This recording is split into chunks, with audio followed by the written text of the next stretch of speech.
Halo teman-teman, kembali lagi dalam pemuritan bulan ini. Perkenalkan, namaku Nation yang akan memandu kalian dalam pemuritan bulan ini. Kita akan masuk dalam kisah tentang Yusuf. Nah, dari semua kisah Alkitab yang ada di Alkitab, kita mempunyai satu kisah nih, yaitu Yusuf. Ada apa sih dengan kisah Yusuf? Yusuf mengalami berbagai macam masalah. Dimulai dia dibenci oleh saudara-saudaranya, dijual sebagai budak, menjadi budak kesayangan Firaun, lalu difitnah sehingga masuk penjara, dan sampai akhirnya dia menjadi penguasa di bangsa Mesir. Dalam kehidupan Yusuf, dia mengalami berbagai macam cobaan. Yusuf mengalami ujian dan tempaan yang sangat luar biasa. Namun, Yusuf tetap percaya Tuhan akan selalu menyertainya. Yusuf berhasil karena ada penyertaan Tuhan yang selalu menjagai hidupnya. Seberat-beratnya cobaan yang Yusuf alami, Tuhan tetap membuatnya berhasil. Berhasil bukan berarti menjadi kaya raya atau memiliki pencapaian dan cita-cita yang tinggi. Yusuf berhasil karena rencana Allah tergenapi dalam hidupnya. Itulah definisi kesuksesan yang baik. Yang kita harus pegang bukan hanya kesuksesan finansial atau memiliki pencapaian yang tinggi, tetapi memahami rencana Allah. Kita tahu untuk apa Allah menciptakan kita dan kita memenuhi apa yang Dia inginkan. Nah, ada 3 hal yang kita harus ikuti dalam kehidupan Yusuf. Yang pertama, tetap setia kepada Tuhan. Dalam Kejadian 39 ayat 2, tetapi Tuhan menyertai Yusuf sehingga ia menjadi seorang tuan orang Mesir itu. Tuhan menyertai Yusuf karena ia setia dalam pekerjaannya, sehingga ia tidak mengeluh akan setiap kerjaan yang dia kerjakan.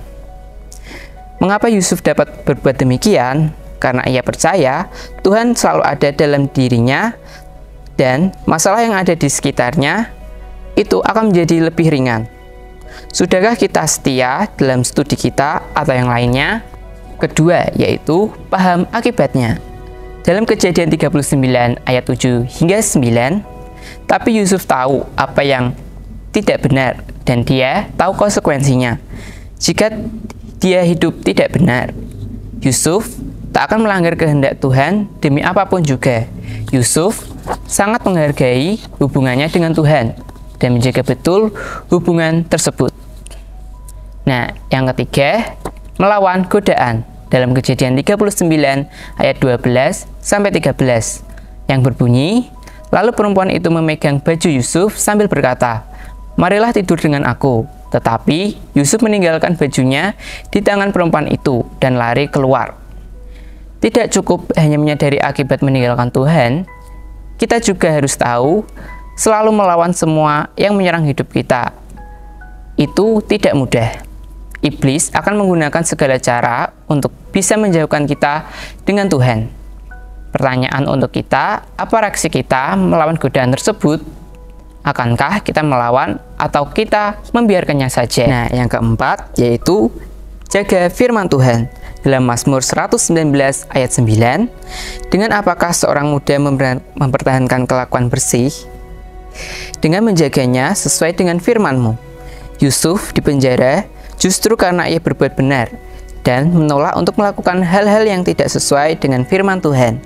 Namun, ia memilih tetap setia dan percaya kepada firman-Nya. Ada 5 kunci keberhasilan Yusuf menurut Kejadian 41 ayat 37 hingga 57.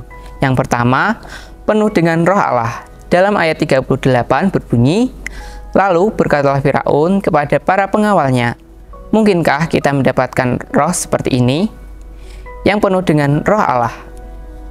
Yusuf dekat dengan Allah, selalu menjadikan Allah sebagai penuntun hidupnya, selalu menjalin hubungan yang akrab dengan Allah, sehingga ia penuh dengan roh Allah.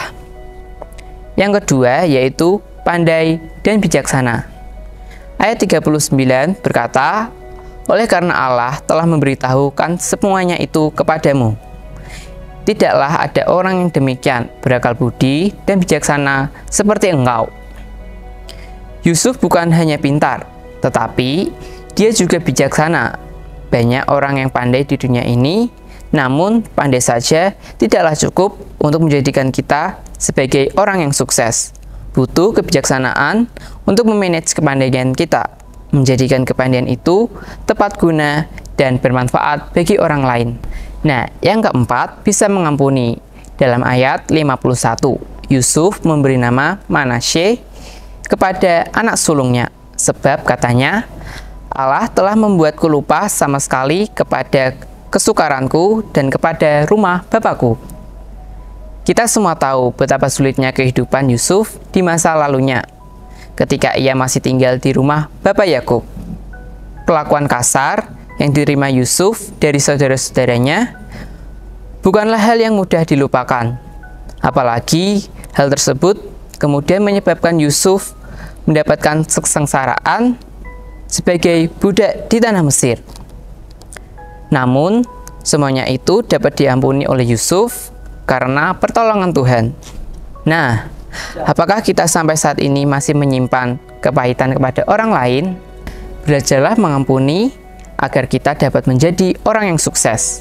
Karena dengan mengampuni, jiwa kita akan menjadi lebih lega dan kita dapat menjalankan tugas-tugas kita dengan penuh sukacita. Nah, yang terakhir, yang kelima, yakin dan percaya akan penyertaan Allah dan mujizat-mujizatnya. Dalam ayat 52 berbunyi, dan kepada anaknya yang kedua diberinya nama Efraim, sebab katanya, Allah membuat aku mendapat anak dalam negeri kesengsaraanku.